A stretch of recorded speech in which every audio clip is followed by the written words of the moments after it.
Assalamualaikum warahmatullahi wabarakatuh. Selamat pagi tuan-tuan. Alhamdulillah.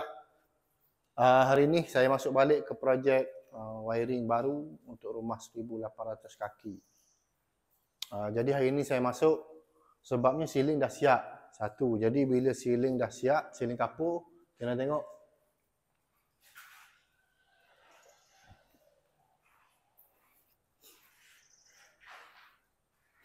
Okey, semua komplit lah. Ceiling kapur semua komplit. Cuma area ni air masuk. Okey, jadi saya datang untuk tanda point lampu. Point downlight lah untuk saya nak tebuk. Nak bagi dia balance.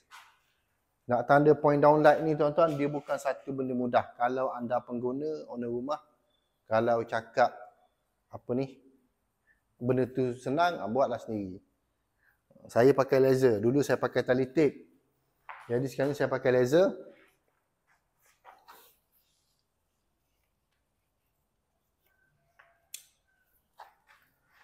Okay, yang mana ada bajet bolehlah beli laser ni. Laser dalam 200 lebih pun ada, 300 lebih pun ada, tak kisahlah.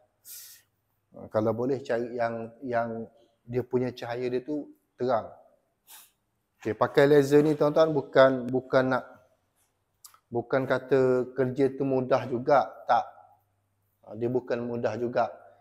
Cuma mempermudahkan sikit adalah. Kalau kita pakai tali tape ataupun ikat wire ataupun ikat tali apa ni? Orang panggil tali apa dah. Nak tunjuk contoh pun tak ada juga. Dulu saya pakai tali tape.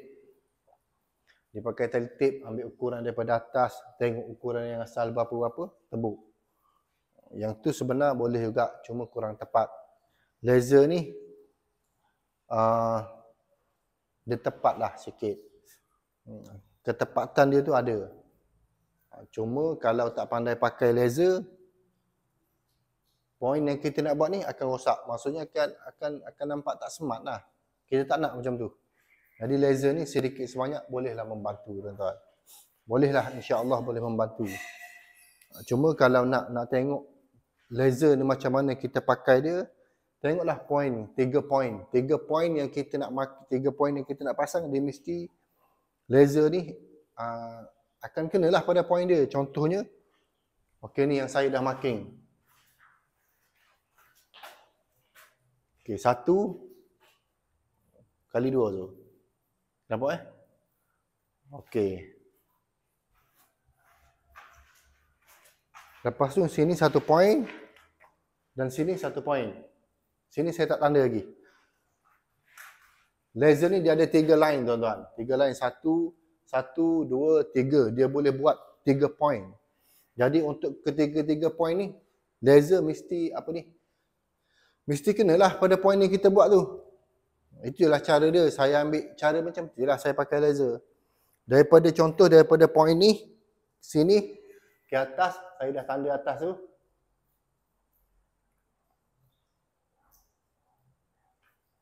Jadi laser yang untuk ke arah ni, ke depan, dia mesti kena point ke belakang. Laser yang ke sebelah kanan saya ni, dia mesti kena point yang ke kanan. Maksudnya 3 point ni laser mesti samalah. Jadi kena adjust lah, pandai-pandai lah adjust. Jadi tak boleh juga nak tengok pada dinding, tak boleh juga nak ikut laser, kena tengok juga dinding. Kadang-kadang dinding ni dia bengkok. Tukang dulu ikat, dia bengkok. Kadang-kadang rumah ni tak sesiku tuan-tuan. Bila tak sesiku, dia susahlah sikit. Tapi janganlah 100% ikut body rumah ataupun 100% ikut laser. Tengok pada keadaan. Sesiku rumah ni susahlah kalau tak pasang mozaik lagi. Kalau pasang mozaik kita dah boleh tengok sesiku rumah tu lari ke macam mana ke.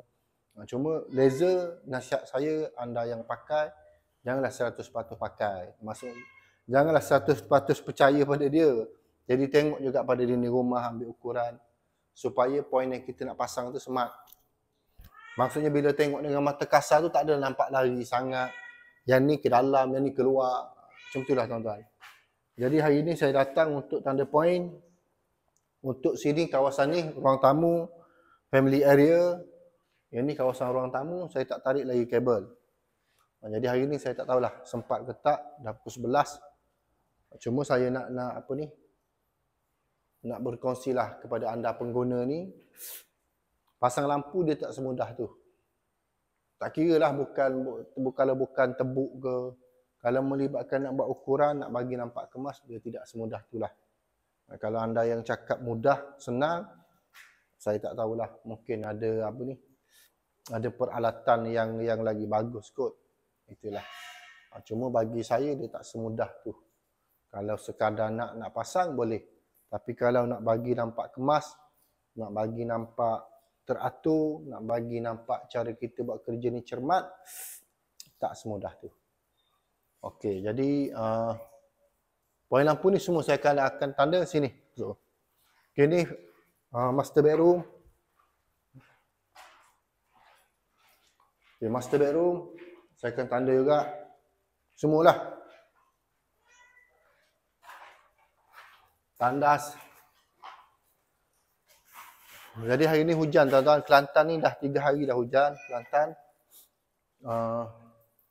Macam ni lah buat kerja. Hujan cuma saya duduk dalam je lah. Setakat mana boleh buat kerja. Kalau ada air macam ni, saya tak boleh nak buat kerja. Lepas tu ni untuk DB. Yang ni untuk water heater 2 ni. Nanti akan pakai RCBO lah. RCBO ataupun RCCB.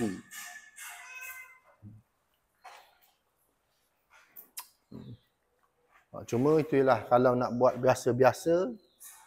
Buat wiring biasa-biasa tuan-tuan buat lah. Untuk pengguna lah ni. Nasihat saya untuk pengguna orang awam biasa yang tak tahu basic elektrik ke. Kalau nak buat yang biasa-biasa buat je lah. 2 tahun ke 3 tahun dia rosak. Anda panggil lah balik orang yang buat tu. Biasalah sekian ni orang tak ada duit jadi kena buat yang biasa-biasa lah. Itu ada orang yang komen, hamba Allah yang komen dalam saya punya channel. Dia cakap buatlah yang apa ni? Yang biasa-biasa lah. Lepas daripada ni kalau rosak itu market. Itu cara pemikiran, orang panggil pemikiran jenis. Orang panggil apa ni? Jenis tak jujur lah tuan-tuan. Buat kerja tak jujur. Kalau dia pun komen pada saya punya YouTube. Dia kata kalau benda tak rosak nak cari makan macam mana. Jadi baik buat rosak lah. Jadi wiring tu untuk wireman kat luar yang berpengalaman apa semua berbelas tahun, puluh-puluh tahun tu, tak payahlah buat wiring tu betul. Buat rosak. Kalau tak lepas ni, kalau wiring yang anda buat tu tak rosak, susah nak cari makan. Macam mana nak cari makan dah wiring tak rosak? Itu pemikiran singkat orang yang jenis hati tak jujur, hati kotor. Macam itulah cara dia buat kerja. Dia fikir, otak dia fikir tu dah macam tu dah tuan-tuan. Kalau tak rosak, market mana lagi nak cari. Jadi dia buat rosak, buat ala kadar. Orang kampung, dia tak kisah pun pasal spek-spek ni. Yang penting hidup. Saya tak jumpa lagi tuan-tuan orang kampung macam tu. Selama saya dalam elektrik, buat dalam bisnes elektrik ni, saya tak jumpa lagi orang kampung yang jenis macam tu. Buatlah ala kadar, 3-2 tahun, janji boleh tahan 2-3 tahun. Dia kepala kotak orang panggil macam tu. Kalau jenis ada orang kampung macam tu, jenis orang kampung tak cerdik. Tak ada orang nak buat wiring 2 tahun, 3 tahun, lepas tu rosak nak panggil balik. Tak ada tuan-tuan. Orang takkan buat. Rumah SPMB, seburuk-buruk rumah SPMB ataupun rumah Maik yang saya buat. Owner rumah tetap nak wiring tu baik. Boleh tahan sampai 20 tahun.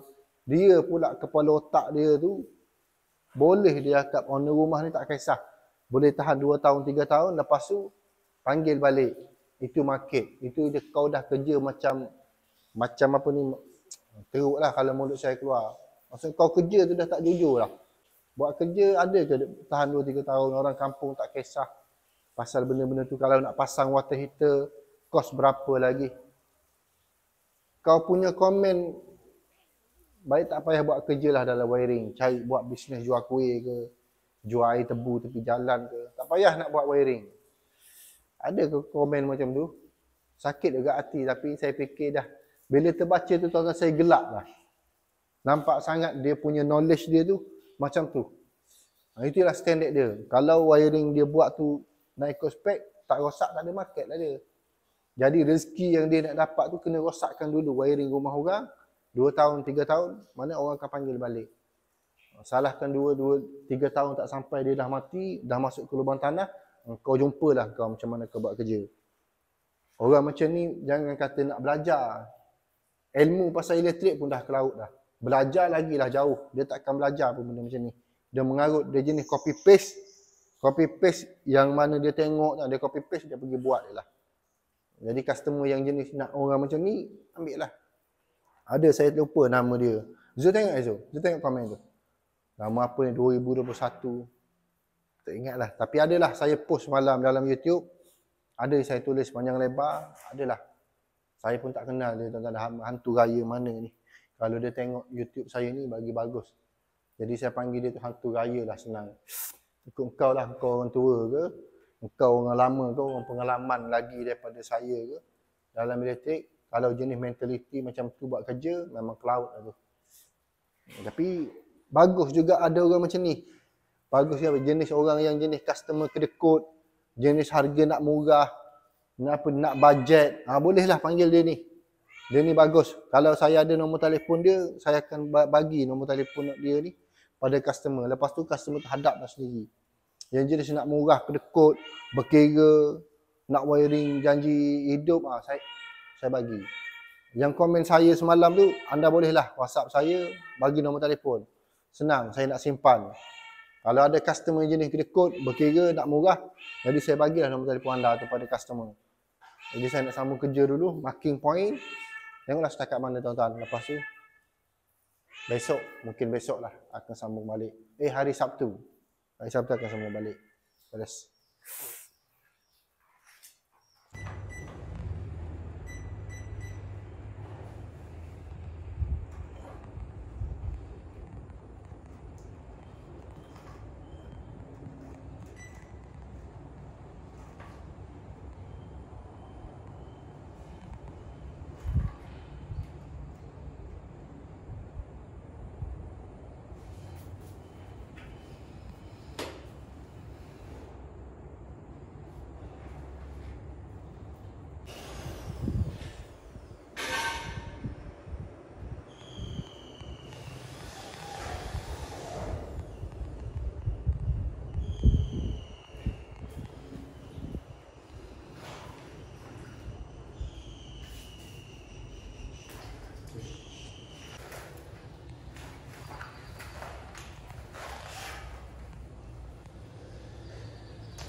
Okey tuan-tuan, sekarang ni dah jam 4.30.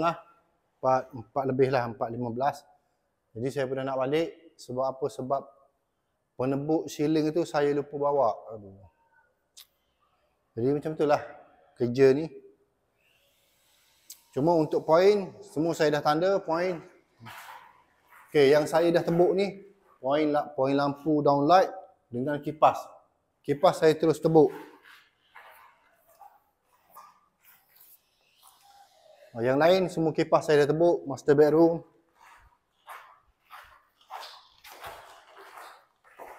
Okey, ni master bedroom saya dah tebuk. Yang ni poin kipas, poin lampu saya tak tebuk.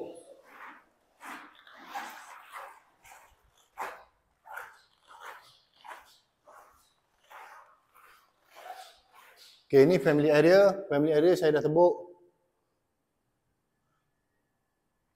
Jadi yang dalam bilik air tu, dalam bilik yang kedua ni dia ada air.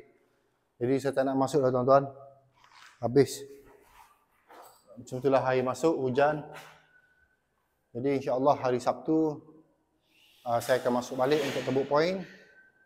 Lepas tu akan tarik kabel lah. Tarik kabel untuk poin yang saya tak tarik lagi. Family area dengan ruang tamu. Itu yang last. Sebab minggu lepas saya tak boleh nak tarik dah sebab orang siling kapur dah nak masuk. Jadi siling kapur ni bagus tuan-tuan, dia pakai siling kapur di sini.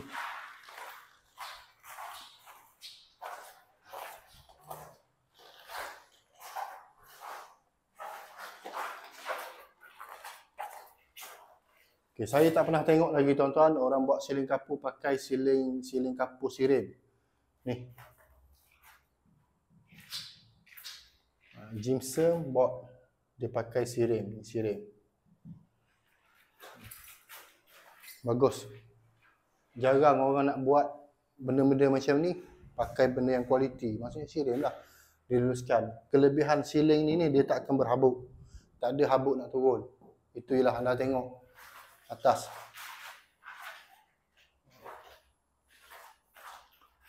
Sebabnya dia ada kertas. Kalau untuk projek JKR sekarang ni dia akan pakai siling ni. Dia tak naklah siling yang jenis berhabuk turun. Bila 3-4 tahun berhabuk. Jadi kalau anda nak buat rumah, nak cari kontraktor yang jenis jujur, yang jenis rumah ikut spek, cara yang betul. Cara yang betul lah buat rumah tu, cara yang betul. Bukan janji rumah dapat kunci tersengih-sengih. Suka lepas tu masalah 5 ke 6 tahun, baik tak payah. Yang ni insya-Allah saya boleh bagi, cuma mahal lah sikit, mahal lah tuan-tuan. Itu benda semacam saya bagi tahu, benda yang kualiti, benda yang insya-Allah takkan menyusahkan kita pada satu masa, dia mahal lah. Kalau nak yang murah, masuk siling biasa ni dah. Ada kelebihan dia rumah ni, banyak saya tengok dari segi kelebihan yang dia bagi, banyak tuan-tuan. Dia buat bawah pun dah ikut spek, atas pun ikut spek, cara yang betul lah, cara yang betul. Cuma harga dia mahal. Mahal ni tak adalah sampai 1,000 satu kaki, tak. Cuma kalau orang lain letak 130, dia tinggi sikit, 150. Jadi kalau tuan-tuan nak yang rumah tuan-tuan tu insya-Allah tak ada masalah. InsyaAllah boleh berkekalan lama dan kos anda pun tak akan keluar 2 kali. Anda boleh berhubung dengan saya. InsyaAllah saya boleh suggest mana-mana kontraktor yang anda nak lah. Kalau nak yang jenis murah, saya bagi murah. Nak yang jenis mahal, saya bagi yang mahal. Saya hanya elektrik sahaja. Saya tak buat rumah. Ada juga yang orang tanya, tapi saya tak buat rumah tuan-tuan. Setakat ni lah, untuk setakat ni saya memang fokus pada elektrik. 100% elektrik saya buat. Mana-mana kontraktor kalau dia nak saya sebagai sub dia, saya akan masuk hanya sebagai elektrik saja. Saya tak buat rumah. Sebab tu saya tahu saya boleh beza yang mana ikut cara yang betul, yang mana sekadar ikut spek. Saya tahulah untuk rumah ni insya-Allah saya tahu. Jadi untuk wiring saya ni sirem. Dia minta sirem lah saya bagi. Ni sirem. Kalau dia minta mega kabel lah. Ni sirem. Nampak tak sirem? Bagi fokus dekat lagi tu. Sirem. Sirem ni, kenapa perlukan sirem? Sebab insya-Allah sirem ni selamat. Sebab dia dibenarkan oleh ST, JKR. Cuma JKR kebanyakannya tak pakailah untuk sirem biasa ni, dia akan pakai mega kabel. Mega kabel ni dia ada kelebihan dia. Cuma untuk tuan-tuan di luar, buat yang terbaik. Macam water heater sini.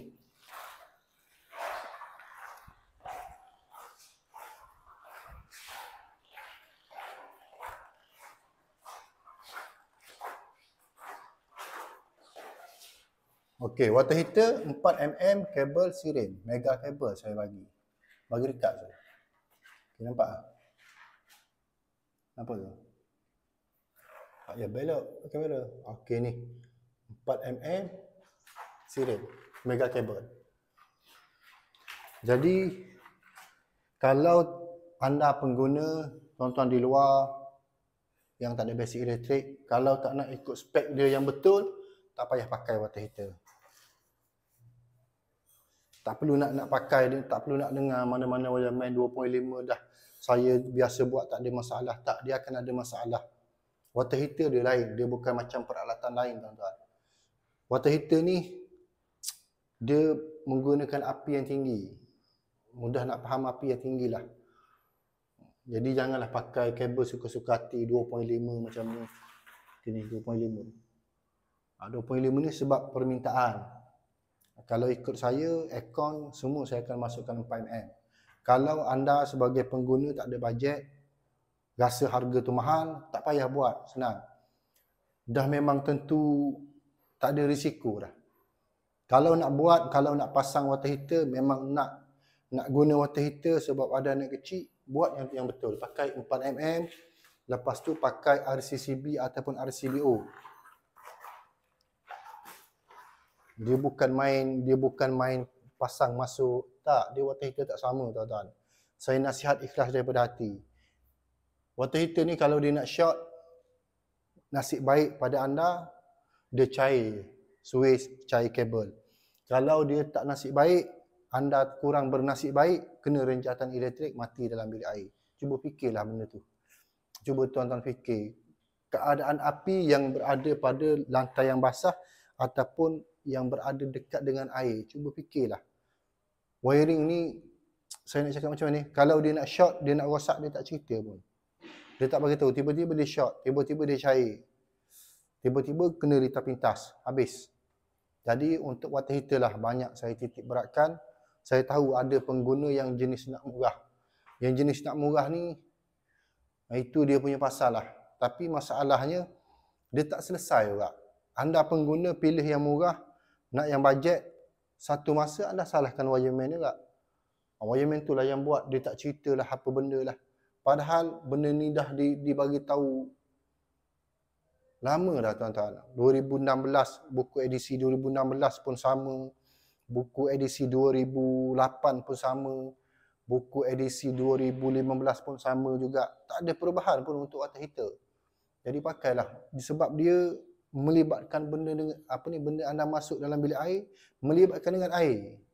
Arus elektrik dengan air ni memang tak boleh dekatlah senang. Dia current, tuan-tuan faham tak? Cuba tuan-tuan ambil current mana-mana rumah, potong, lepas tu letak dalam air, nak tengok. Kejung tak kejung. Macam itulah. Pakai automatic dia, ataupun RCCB, ataupun RCBO dia, yang sensitivity 0.01 ataupun 10 mA. Khusus untuk dia, tak boleh nak looping. Ada juga orang tanya saya, boleh tak nak looping? Kalau dua water heater nak pakai satu RCCB, ada juga orang tanya. Tak payah nak pakai satu khusus untuk dia. Senang. Kalau seandainya dia short, ada apa-apa masalah, dia trip dia je. Kalau yang bilik air lain trip, RCCB lain pula trip. Tak mengganggu. Jadi, nasihat saya lah tuan-tuan. Nasihat, nak dengar, tak nak dengar, terpulang. Banyak dah kes. Seperti mana kemarin dulu, video saya kepada kemarin dulu, saya upgrade untuk water heater. Sebab apa? Sebab owner dah tukar switch 2 kali dah tuan-tuan. Dia cair. Cuma saya tak tunjuklah dalam video. Takkan semua benda saya nak tunjuk. Bila saya tunjuk, orang kata saya nak cari salah lah, apa benda lah. Tapi benda dah cair. Sampai owner pun fed up, buka switch, pegang switch jadi panas. Bila saya tukar masuk kabel 4mm, Alhamdulillah tak ada masalah. Tak terjadi, selamat. Kalau terjadi, ke lubang kubur lah anda. Itu je lah. Tak terjadi, selamat. Kalau terjadi, lubang kubur lah. Tak payah nak petikai dalam water heater ada RCCB lah, apa tak payah. Dalam buku dia lain. Kalau yang pernah biasa beli Panasonic ataupun yang ada sirim, dia dah tulis lah. Terang-terang dah tulis. Melainkan yang jenis bengap tak boleh membaca, memang dia takkan faham. Tapi kalau yang jenis boleh membaca, dia dah tahu. Daripada water heater tu, kena masuk kepada RCCB. Dia bukan boleh direct masuk MCB, lepas tu on, mandi. Tak. Dia kena ada RCCB khusus untuk dia. Dalam water heater dia lain. Untuk kat luar lain pula. Itulah, tuan-tuan nak dengarlah. Harga mahal, memang mahal. Takkan nak harga 100. Tarik kabel 4mm bukan senang. Kalau anda kata, kalau pandai buat sendiri, cubalah buat sendiri, nak tengok. Jadi apa? Saya nak dapat ilmu elektrik bukan dalam masa sehari, pengalaman bertahun tuan-tuan. Bertahun. Lakukan kesilapan tu dah memang normal lah. Itulah yang nak mendidik saya supaya perbetulkan elektrik. Jadi untuk wireman kat luar pula, jangan main belasah. Ni tak kau main belasah je. Customer cakap boleh ke tak boleh, janji dapat duit. Dah. Lepas tu lingkup customer. Yang jenis kerekut, lantak pi lah. Tapi kalau yang jenis sanggup bayar harga kita, nak yang jujur, nak yang ikut spek, buatlah yang terbaik untuk wireman kat luar. Sebab apa? Sebab bila anda yang buat tahi, dia bukan setakat anda yang dapat masalah. Semua wireman, mana-mana manusia yang bergelar wireman atau electrician ataupun yang cari rezeki ke arah ni, dia memang akan dapat tahi je. Sebabkan anda yang buat tahi. Itu ialah. Jadi cerita benda betul. Water heater mesti kena pakai. Tak ada bajet, tak payah pakai, senang. Tak perlu nak pakai gatal-gatal nak pakai water heater. Kalau nak pakai water heater, tentukan wiring dia betul dan selamat. Macam mana nak pastikan selamat? Yang pertama, tak ada looping. Yang kedua, pakai kabel saiz yang betul, ikut minima dia. Dan yang ketiga, test RCCB ataupun RCBO, trip ataupun tak. Jangan ada looping. Untuk water heater jangan ada looping. Ni tak looping dengan kabel lampu lah. Benda ni buat wiring sembang 10 tahun, 12 tahun. Benda basic macam tu pun buat ala kadar. Jadi saya pun nak balik tuan-tuan, bel-bel panjang. InsyaAllah panjang umur, dimurahkan rezeki, diberikan kesihatan. Hari Sabtu masuklah hari, minggu depan. InsyaAllah dalam minggu depan masuklah. Saya pun tak boleh nak cakap hari Sabtu ke hari Ahad. Tapi insyaAllah minggu depan saya akan masuk untuk tebuk point. Lepas tu saya akan tinggal. Akan lay armor kabel untuk apa ni? Doorbell. Lepas tu mozaik akan masuklah. Settle lah semua, lepas tu settle lah. Jadi saya Zahra Engineering. Saya minta maaf lah tuan-tuan. Saya buat video, masukkan dalam YouTube. Niat saya untuk bantu yang memang tak tahu apa-apa dalam elektrik. Saya pun dalam proses belajar. Bukan tak pandai, tapi dalam proses belajar, upgrade ilmu, cari yang betul. Seandainya apa yang saya kongsi itu salah, cuba rujuk dengan orang lain. Saya pun bukan jenis pakar sangat, tuan-tuan. Ramai lagi yang lebih pakar daripada saya. Yang lebih profesional daripada saya, insyaAllah anda boleh rujuk. Nak lebih tepat, cari buku ST, tengok buku ST. Itulah yang terbaik. Apa-apa rujukan yang terbaik, tengok buku ST. Itulah. Jadi sekali lagi saya ucapkan terima kasih. Mohon maaf daripada saya Zahra Engineering. Assalamualaikum warahmatullahi wabarakatuh.